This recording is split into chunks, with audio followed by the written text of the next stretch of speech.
and welcome to this LinkedIn live chat. We're delighted to have you today.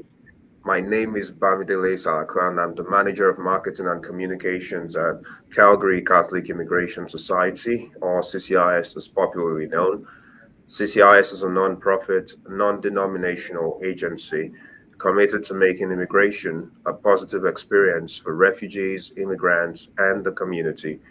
We offer over 95 programs from 26 locations throughout Calgary and surrounding areas. This live conversation on our urban farming initiative, Land of Dreams, is an extension of our resettlement services, which support the seamless integration of refugees into communities across southern Alberta. CCIS's Land of Dreams has been described by CBC News as a space for newcomers to grow crops and respect indigenous roots. The 30-acre plot of land is located on Treaty 7 territory in southeast Calgary and offers newcomers the incredible opportunity to continue the agricultural and farming practices they were engaged in before moving to Canada, while also connecting with the Indigenous community and learning about Alberta's Indigenous history. Recently, the initiative was nominated as a promising practice by Pathways to Prosperity, an initiative funded by the federal government to identify exemplary practices in newcomer settlement and integration. Just last week, we had the annual TP raising and land blessing ceremony on the land, which is one of the highlights of each summer as an eventful season of bountiful harvests begin to wind down. 2019 marked our inaugural growing season at the Land of Dreams, and it was a huge success, yielding over 500 pounds of produce. The last harvest season yielded over 2,500 tons of produce.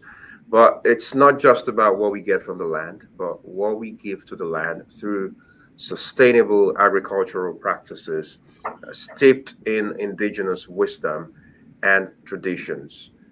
We'll be talking more on that shortly. Today, we're in conversation with Rod Olson, project manager for the Land of Dreams, and we're expecting Elder Hammond Menigans to join us at some point in the conversation.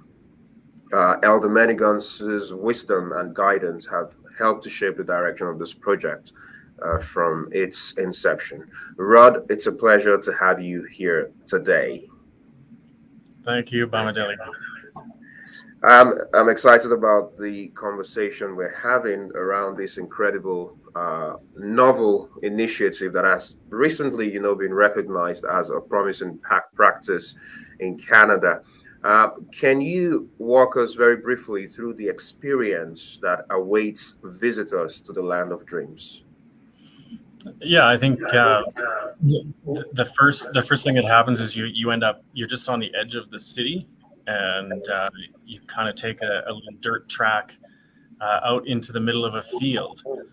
And now with the teepee up, that's a pretty good beacon that calls you. You know you're in the right place with the teepee there, and then otherwise it's a field, that the land came from Alberta Infrastructure, which is the roadways, and so the land was degraded.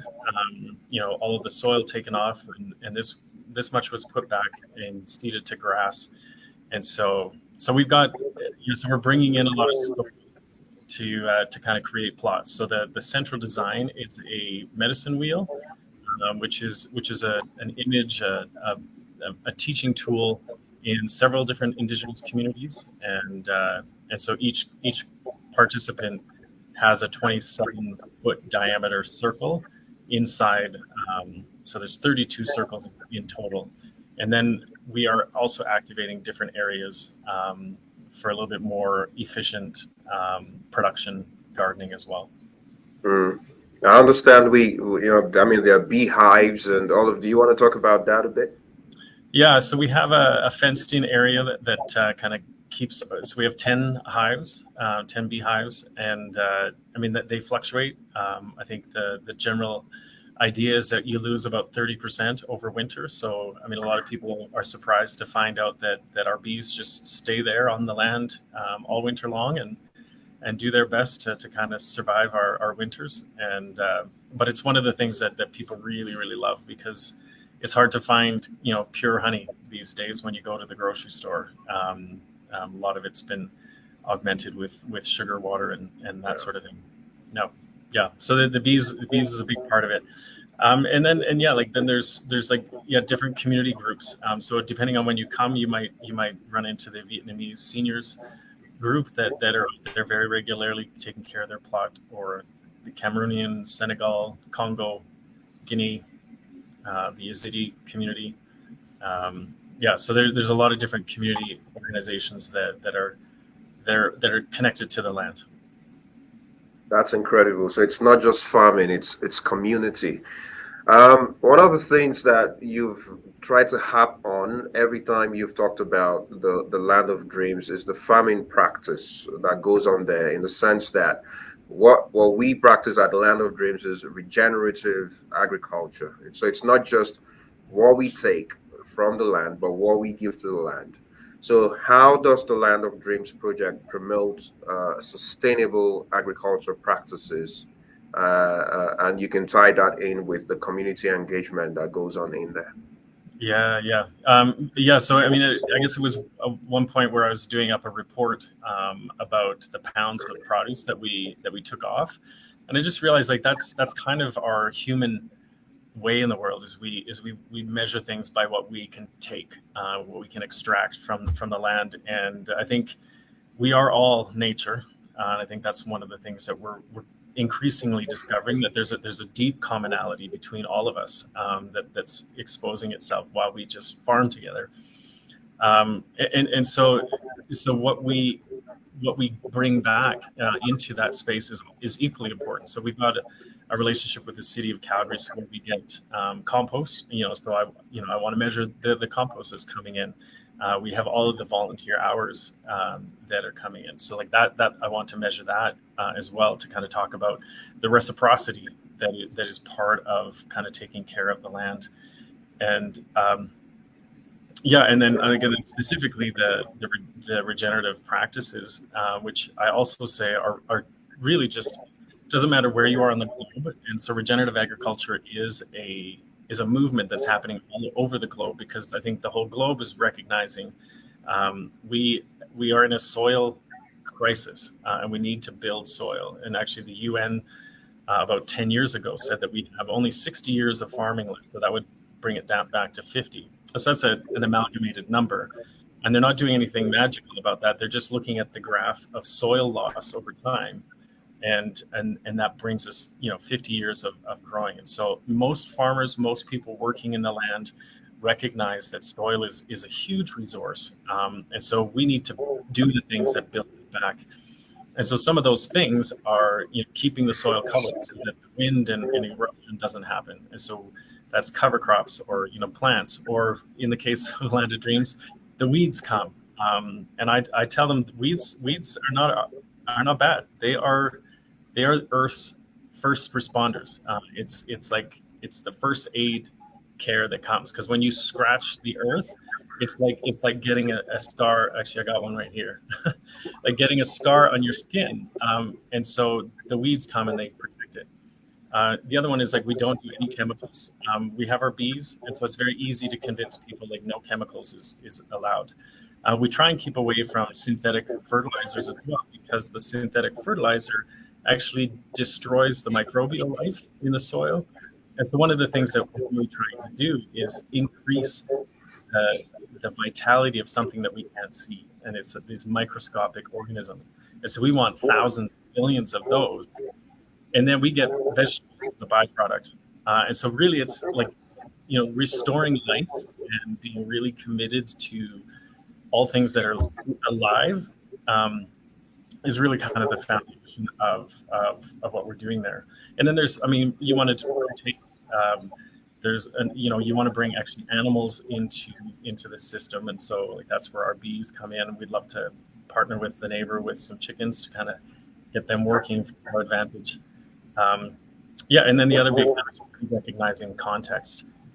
And so, yeah, people come with agricultural background and history and experience, and sometimes their methodologies were developed in a different ecoregion, and they don't actually translate very well here. And so there's a lot. We're realizing that there's a lot more education to kind of teach people about this land and what this land actually requires. And that's the real relationship that we're trying to build, and we're building it together as a community.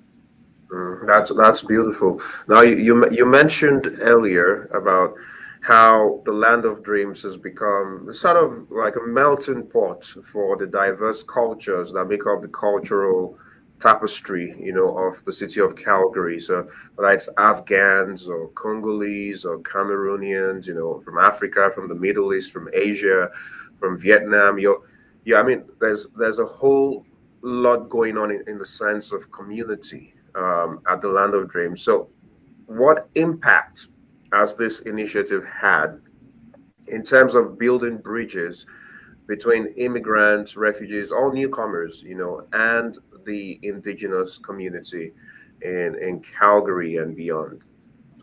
Yeah, thanks for that question. I mean, and this is actually probably one of the most surprising and exciting things that I've been able to kind of participate in, and it's just these deep connections between our local indigenous community and different communities from across the globe. And so, if I can tell a couple stories, Bamidele. Yes, please. So we worked a couple years ago, actually even just last year. We worked with Shelly May. She's a Cree artist, and she does a thing called spirit dolls. And while she teaches people how to make these dolls out of just waste products, fabrics, and things, she also teaches from her perspective, from her Cree perspective. And so she was talking about their creation story, which has 7 star people that's part of it.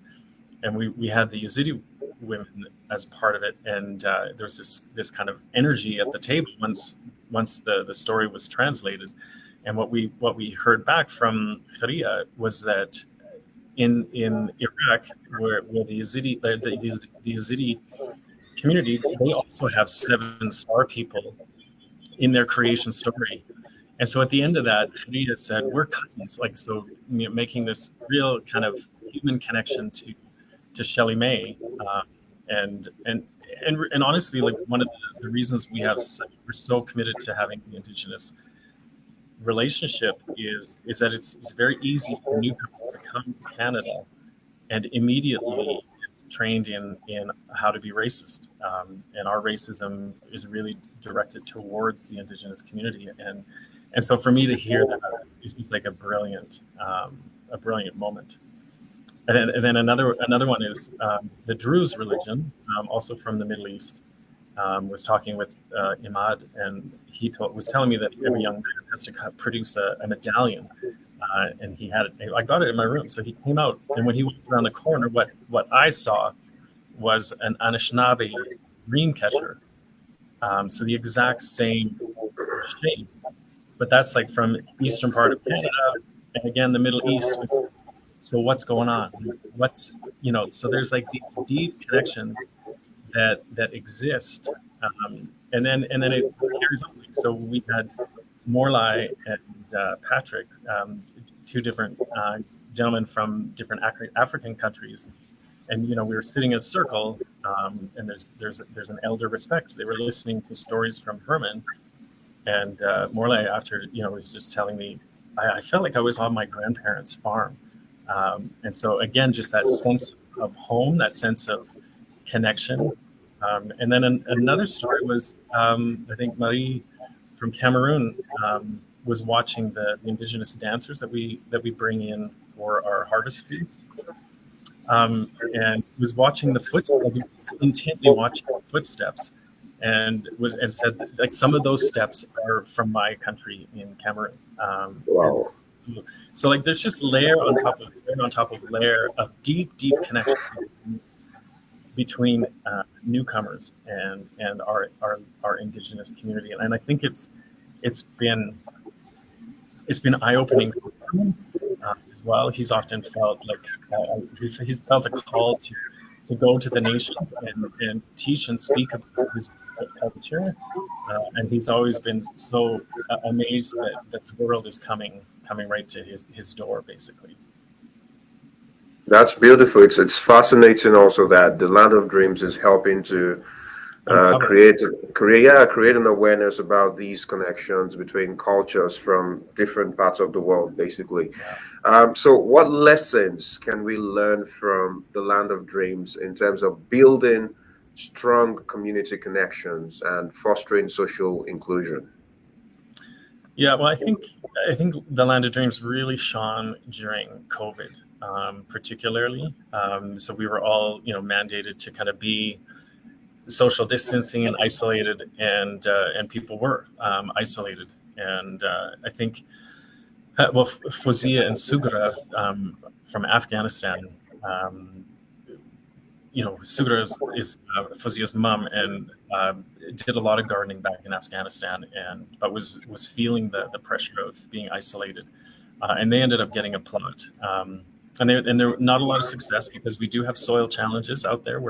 I'm still learning what exactly is happening out in that region. But I think the way that Fozia speaks of it is that there was just such a deep gift to being able to come out to the land. I mean, there's a lot of space out there, so you were able to distance really easily. But just like the little connections that people were able to make with different cultures. And I think like a real highlight of that is when we do have our fall harvest feast, because people bring a sense of themselves in the food that they prepare. And so there's these dishes that are from all these different ethnic communities, and it's like us having a conversation just through eating, and a conversation of shared community connections. So I think that's been really powerful, and even last night we had a community meeting, and so we're actually creating some priorities and what we want to focus on, and for me it's a beautiful moment where there is true multicultural connections happening, and and people having access to things that they wouldn't have access to. And then again, like I think like Imad, who the Dreamcatcher medallion, he's like, I just want to meet a real Indian, and so I think that that's something that a lot of people feel like. How do we make those relationships? And Land of Dreams is a beautiful platform to kind of see that happen. That's beautiful. We have people joining us from all over. Nasiri from Algeria, thank you for joining. Ellie from Calgary. We've got Gagbumi from Nigeria. We've got someone from Boston. We've got Nagme. She commented. She said, "Humanity is one." Reminds me of the popular quote. There's no black race, no white race, just one human race, basically. We have seen it several times out there. Yeah, for sure. Yeah, thanks. Absolutely. So tell us about some of the collaborations that have come out of this initiative, and how can individuals and organizations who might be interested, how can they support and get involved with the Land of Dreams? Awesome. It really does not happen on our own, for sure. And I think initially the connections that I wanted to build and make sure that they were strong was with the Indigenous community. And so we partnered with Miskanawa really early on, and now we work with Adrian from his company is called Mohegan Tales, and then obviously our partnership and relationship with Herman Many Guns. But then also Jackie Soppet, she runs the dance, the Indigenous dance crew, and so those are really life-giving kind of connections for me. But it extends beyond the Indigenous community, and so like even locally, the city of Calgary is a huge supporter of what we're doing. They want us to host a market, and in fact, our community meetings from last night, they're very keen to kind of host a market. So keep your eyes out for that. But then also Calgary Horticultural Society. So there's a group of very active gardeners in the city of Calgary, and so we worked a little bit with them. They actually want to diversify what they're doing, and so like it's a beautiful platform to kind of help them diversify what they are offering. And then we've got a strong relationship with the University of Calgary and with Mount Royal University. We have a program called Soil Camp that's kind of led and run by teachers from the University of Calgary. And then there's like, and I'm actually hoping that this actually builds a little bit, but connections to environmental sustainability organizations. So one of them is called Wild Outside. And so it's a bunch of youth that care about the planet. And so I think actually next week they're coming out to do some weeding and helping us with some tasks. Yeah, I mean, and then there's High Regenerative Farm. Then one of the relationships that's really kind of started to blossom is with our neighbor. So Dean and then Sue, who also works with Dean, they have a plot of land that's right next door that's actually zoned agricultural. And so it's actually where Dean's been able to kind of show how we can actually do farming on a more production level. And so there's definitely communities that are very excited about that. But maybe one thing one connection that I'd love to brag about is we've been the topic of a couple documentaries. People find it an incredibly compelling story, and so there's one filmed here in Calgary called "The Root of It All," and they are just nominated for 3 Rosie Awards, which is Alberta Film Awards. And so actually I mentioned Subra and Fazia.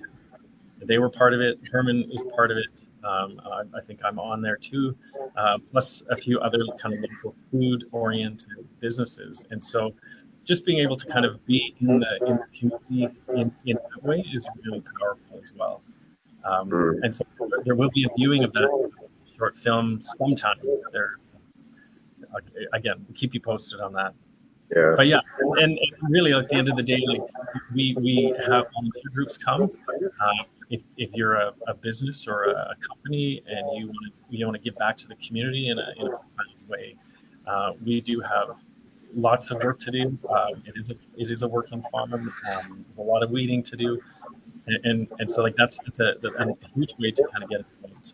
We also have the donate button on the CCIS urban farming website, and so yeah, there's different expenses for water and our porta potties that we're constantly looking for funding to cover those off, and so that's another great way to kind of connect. Oh, that's beautiful. There's a question I would have liked to ask Elder Maniguns had he been here. It's beautiful that we're talking about land, but also the connections, the community that has emanated from that. And so you've talked in the past about, our connection to the land, and you've over time working with indigenous communities. Is there anything you can share with regard to that about humanity's, connection to land? Yeah, I mean, I like to play around with language. So even the fact that human and humus come from the same root word humble, it says there's something in common. And then there's Tish, who helps us with our, building compost. She really got into it because of her gut. And really my deep dive into soil was also a response to my gut, realizing that I've got good bugs in my gut and I got bad bugs. And as long as I've got 51% good bugs in my gut, then I'm healthy. 51% means healthy. And what we discovered is the soil is the exact same thing. And so, there's an ancient Hebrew narrative that says that God took, humanity from the soil and then breathed on them, and that's what made them living. And I think there's a lot of truth when you recognize there's so much parallel between what happens in our bodies and what happens in the earth.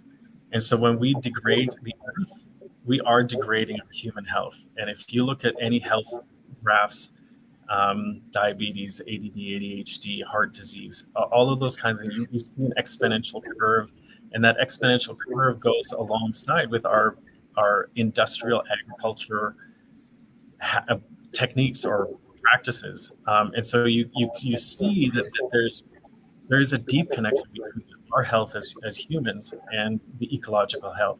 And so again, we really need to kind of come to a point where we understand that we are nature. And every time that we do something negative to nature, we are actually doing that in a long-term way to us.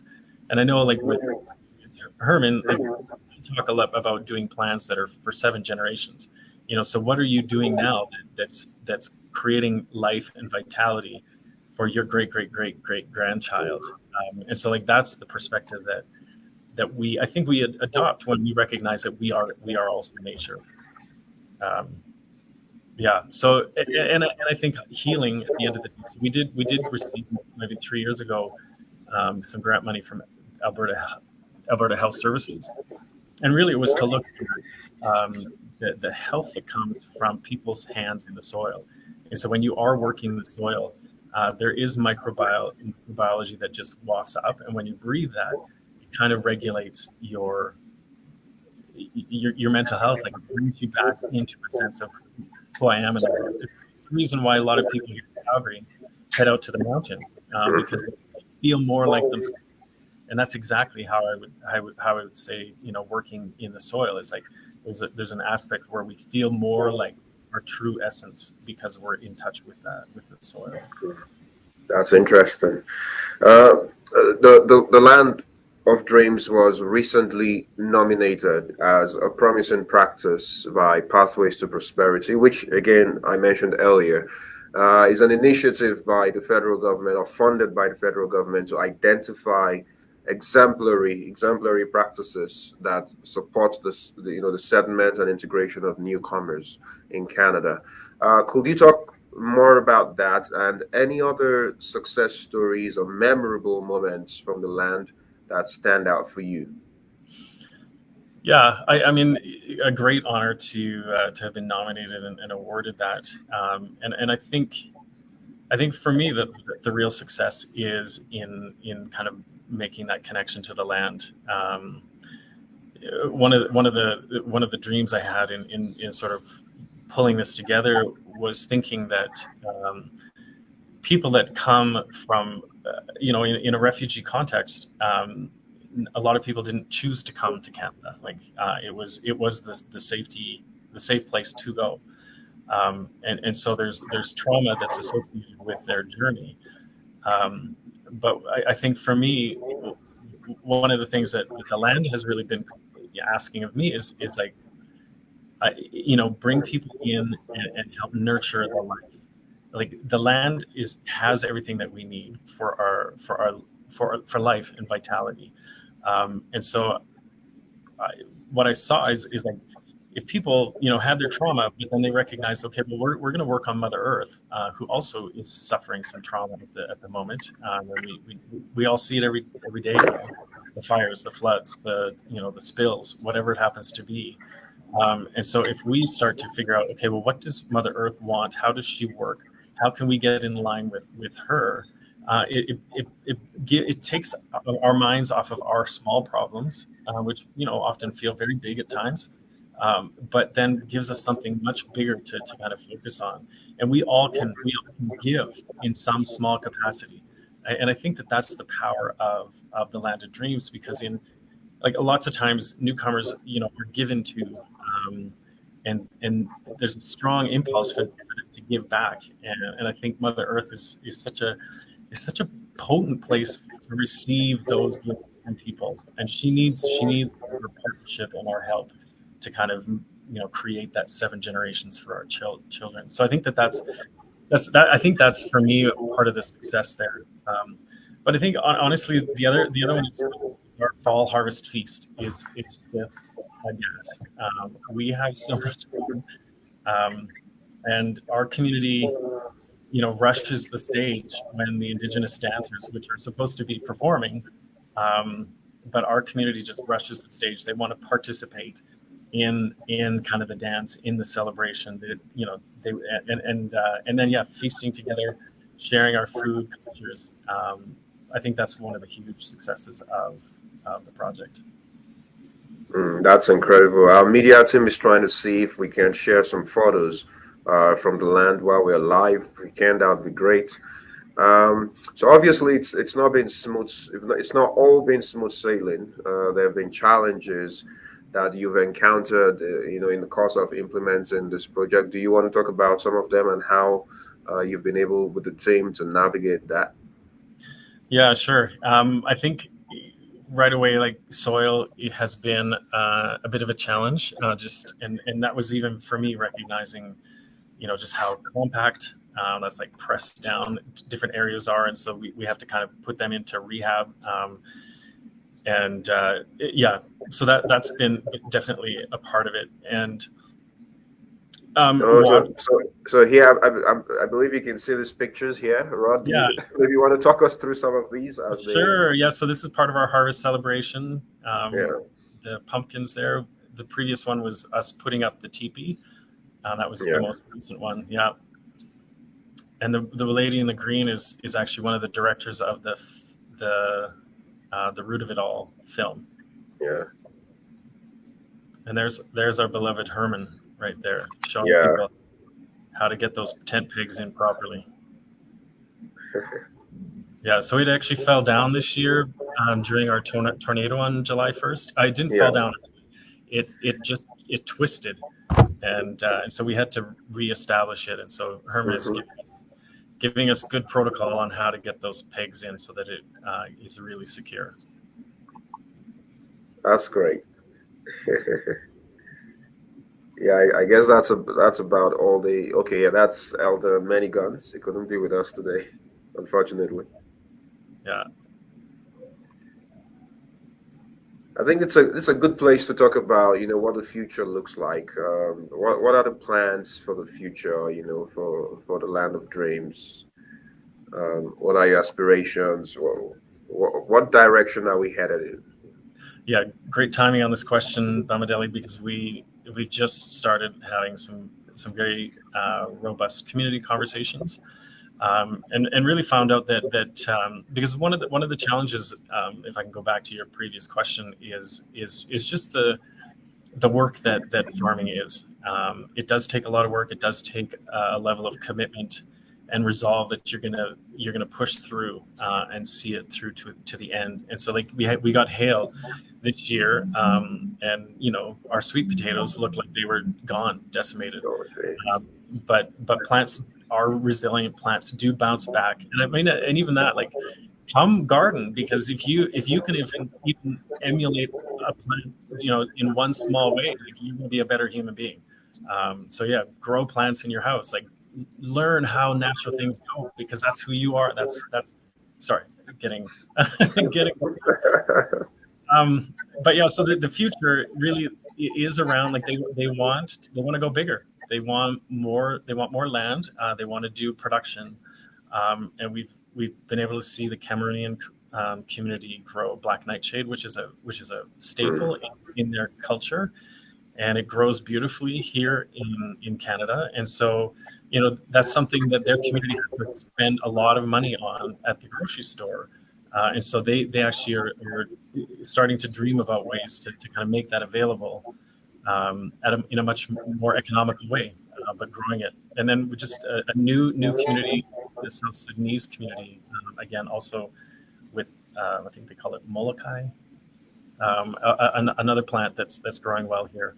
And so, like, that, being able to create those culturally relevant foods is a real focus. So there's that.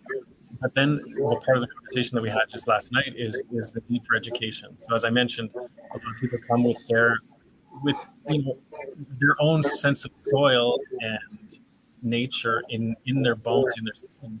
And we have a different eco-region here. And so recognizing a lot more education, and maybe like a partner education. So Janet Melrose, who's one of the collaborators that I forgot to mention, she's an author, writes books about how to grow in this context, and we have her as part of part of our community, and she's being underutilized.